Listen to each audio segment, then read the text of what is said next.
Bismillahirrahmanirrahim. Wahai Jibril, apakah engkau tidak suka memandang wajahku?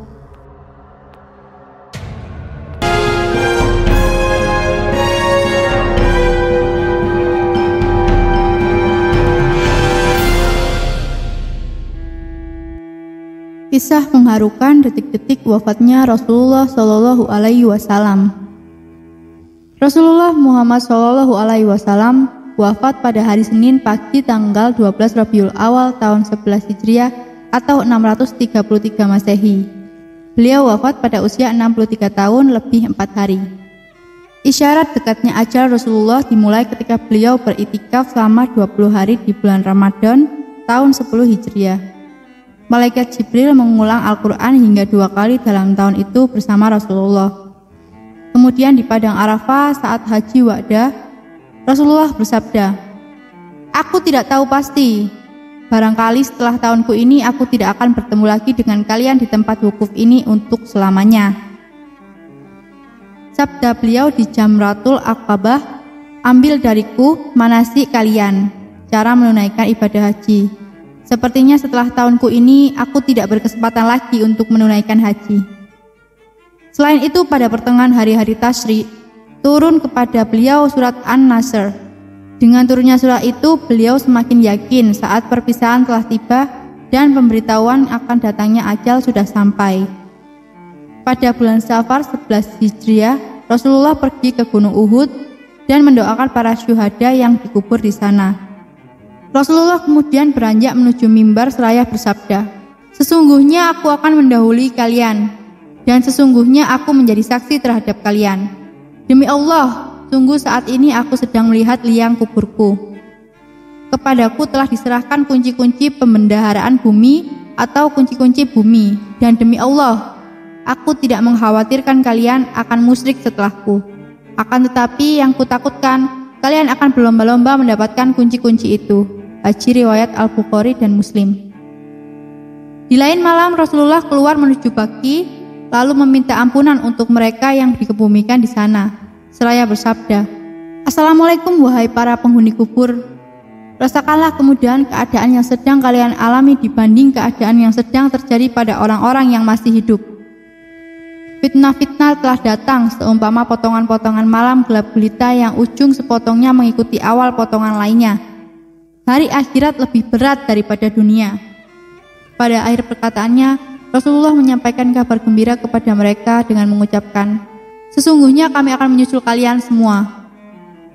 Ibnu Mas'ud radhiyallahu anhu bahwasanya dia berkata, ketika ajal Rasulullah Shallallahu Alaihi Wasallam sudah dekat, Rasulullah mengumpulkan kami di rumah Aisyah radhiyallahu anhu. Kemudian Rasulullah memandang kami sambil berlinang air matanya, lalu bersabda, "Marhaban bikum, semoga Allah memanjangkan umur kamu semua. Semoga Allah menyayangi, menolong dan memberikan petunjuk kepada kamu. Aku berwasiat kepada kamu agar bertakwa kepada Allah. Sesungguhnya aku adalah sebagai pemberi peringatan untuk kamu. Janganlah kamu berlaku sombong terhadap Allah." Allah berfirman, "Kebahagiaan dan kenikmatan di akhirat kami jadikan untuk orang-orang yang tidak ingin menyombongkan dirinya dan membuat kerusakan di muka bumi. Dan kesudahan surga itu bagi orang-orang yang bertakwa." Kemudian kami bertanya, "Bilakah ajal Rasulullah ya Rasulullah?" Rasulullah menjawab, "Ajalku telah hampir dan akan pindah ke hadirat Allah, ke Sidratul Muntaha dan ke Jannatul Ma'wa serta ke Arsyilah." Kami bertanya lagi, "Siapakah yang akan memandikan Rasulullah?" Rasulullah menjawab, "Salah seorang ahli bait." Lalu kami bertanya, "Bagaimana nanti kami mengafani Rasulullah ya Rasulullah?" Rasulullah menjawab lagi, "Dengan bajuku ini atau pakaian Yamanilah." Kami bertanya, "Siapakah yang mensolatkan Rasulullah di antara kami?" Kami menangis dan Rasulullah pun turut menangis. Kemudian Rasulullah bersabda, "Tenanglah, semoga Allah mengampuni kamu semua. Apabila kamu telah memandikan dan mengafaniku, maka letakkan aku di atas tempat tidurku, di dalam rumahku ini, di tepi liang kuburku, Kemudian keluarlah kamu semua dari sisiku. Maka yang pertama-tama mensolatkan aku adalah sahabatku Jibril alaihi wassalam, kemudian Mikail, kemudian Israfil, kemudian malaikat Israil beserta bala tentaranya. Kemudian masuklah kamu dengan sebaik-baiknya, dan hendaklah yang mulai sholat adalah kaum lelaki dari pihak keluargaku, kemudian yang wanita-wanitanya, dan kemudian kamu semuanya. Sehari menjelang Rasulullah wafat, yaitu pada hari Minggu. Sejak hari itu Rasulullah SAW bertambah sakitnya dan ditanggungnya selama 18 hari. Setiap hari ramai umat mengunjungi Rasulullah hingga datangnya hari Isnin, di saat Rasulullah mengembuskan nafasnya yang terakhir. Sehari menjelang Rasulullah wafat, yaitu pada hari Minggu, penyakit Rasulullah semakin bertambah serius. Pada hari itu, setelah Bilal bin Rabah selesai mengumandangkan azannya, dia berdiri di pintu depan rumah Rasulullah, kemudian memberi salam. Assalamualaikum ya Rasulullah. Kemudian dia berkata lagi, As-salah yarhamukallah. Dan Fatimah pun jawab, Rasulullah dalam keadaan sakit. Maka kembalilah Bilal ke dalam masjid. Ketika bumi terang disinari matahari siang, maka Bilal datang lagi ke tempat Rasulullah. Lalu dia berkata seperti perkataan yang tadi. Kemudian Rasulullah memanggilnya dan menyuruhnya dia masuk. Setelah Bilal bin Rabah masuk, Rasulullah bersabda, saya sekarang berada dalam keadaan sakit, wahai Bilal. Kamu perintahkan saja agar Abu Bakar menjadi imam saat sholat. Maka keluarlah Bilal sambil meletakkan tangan di atas kepalanya sambil berkata, aduhai, alangkah baiknya jika aku tidak dilahirkan ibuku. Kemudian dia memasuki masjid dan memberitahu Abu Bakar agar beliau menjadi imam dalam sholat tersebut. Ketika Abu Bakar melihat ke tempat Rasulullah yang kosong, sebagai seorang laki yang lemah lembut, dia tidak dapat menahan perasaannya lagi, lalu dia menjerit dan akhirnya pingsan. Orang-orang yang berada di dalam masjid menjadi bising sehingga terdengar oleh Rasulullah. Rasulullah bertanya, wahai Fatimah, suara apakah yang bising itu? Dan Fatimah menjawab, orang-orang menjadi bising dan bingung karena Rasulullah tidak ada bersama mereka. Kemudian Rasulullah memanggil Ali bin Abi Thalib dan Abbas sambil dibimbing oleh mereka berdua. Maka Rasulullah berjalan menuju ke masjid. Rasulullah salat 2 rakaat. Setelah itu Rasulullah melihat kepada orang ramai dan bersabda, ya ma'asyiral muslimin, kamu semua berada dalam pemeliharaan dan pelindungan Allah. Sesungguhnya dia adalah penggantiku atas kamu semua. Setelah aku tiada, aku berwasiat kepada kamu semua agar bertakwa kepada Allah Subhanahu wa Ta'ala, karena aku akan meninggalkan dunia yang fana ini. Hari ini adalah hari pertamaku memasuki alam akhirat dan sebagai hari terakhirku berada di dalam dunia ini. Sesudah sholat subuh, umat Islam melihat Rasulullah berangsur sehat. Panglima Usama bin Said mohon diri pada Rasulullah pergi berangkat melaksanakan tugas yang diberikan Rasulullah kepadanya. Setelah Nabi mengizinkan, berangkatlah Usama ke tempat tentara Islam berkemah. Dan ketika asik menyiapkan dan mengatur siasat perang, tiba-tiba datanglah utusan dari Madinah membawa kabar duka wafatnya Rasulullah SAW. Mendengar kabar itu, Usamah menjadi bingung. Ia tak yakin akan wafatnya Nabi, karena tadi subuh ia dan para sahabat lainnya menyaksikan sendiri kesehatan Nabi yang semakin membaik. Dan beberapa jam kemudian, seorang utusan menyampaikan bahwa Nabi telah tiada. Dan tanpa berlama-lama, Usamah dan seluruh pasukan kembali ke Madinah, menemui untuk yang terakhir kali kekasih tercinta yang tak akan mereka temui lagi selama-lamanya. Lalu pulanglah pasukan itu, dibungkus kesedihan yang mendalam dan duka membalut sepanjang perjalanan mereka. Esoknya, yaitu pada hari Senin, Allah mewahyukan kepada malaikat maut supaya turun ke bumi menemui Rasulullah SAW dengan berpakaian sebaik-baiknya.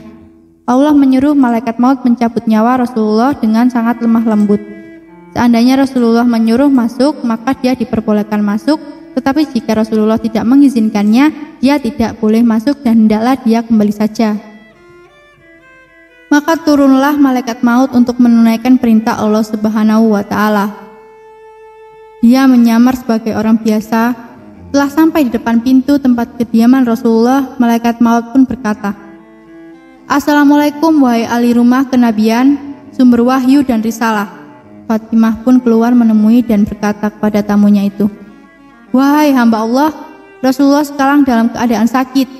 Kemudian malaikat maut itu memberi salam lagi. Assalamualaikum, bolehkah saya masuk? Akhirnya Rasulullah Shallallahu Alaihi Wasallam mendengar suara malaikat maut itu. Lalu Rasulullah bertanya kepada putrinya Fatimah, siapakah yang ada di muka pintu itu? Fatimah menjawab, seorang lelaki memanggil Rasulullah. Saya katakan kepadanya bahwa Rasulullah sedang keadaan sakit. Kemudian dia memanggil sekali lagi dengan suara yang menggetarkan sukma. Rasulullah bersabda, tahukah kamu siapakah dia? Fatimah menjawab, tidak wahai Rasulullah. Lalu Rasulullah menjelaskan, wahai Fatimah, dia adalah pengusir kelezatan, pemutus keinginan, pemisah jamaah, dan yang meramaikan kubur. Kemudian Rasulullah bersabda, masuklah wahai malaikat maut. Maka masuklah malaikat maut itu sambil mengucapkan, Assalamualaikum ya Rasulullah. Rasulullah menjawab, waalaikumsalam ya malaikat maut. Engkau datang untuk berziarah atau untuk mencabut nyawaku? Malaikat maut menjawab, saya datang untuk berziarah sekaligus mencabut nyawa. Jika Tuhan izinkan, akan saya lakukan, dan jika tidak, saya akan pulang. Rasulullah bertanya, wahai malaikat maut, di manakah engkau tinggalkan Jibril? Jawab malaikat maut, saya tinggalkan dia di langit dunia. Baru saja malaikat maut selesai bicara, tiba-tiba Jibril datang lalu duduk di samping Rasulullah. Maka bersabdalah Rasulullah, wahai Jibril, tidakkah engkau mengetahui bahwa ajalku telah dekat? Dan Jibril menjawab, iya wahai kekasih Allah. Seterusnya Rasulullah bersabda, beritahu kepadaku wahai Jibril, apakah yang telah disediakan Allah untukku di sisinya? Jibril pun menjawab, bahwasanya pintu-pintu langit telah dibuka, sedangkan malaikat-malaikat telah berbaris untuk menyambut rohmu. Rasulullah bersabda lagi, segala puji dan syukur bagi Tuhanku. Wahai Jibril, apalagi yang telah disediakan Allah untukku? Jibril menjawab lagi, bahwasanya pintu-pintu surga telah dibuka, dan bidadari-bidadari telah berhias, sungai-sungai telah mengalir, dan buah-buahannya telah ranum.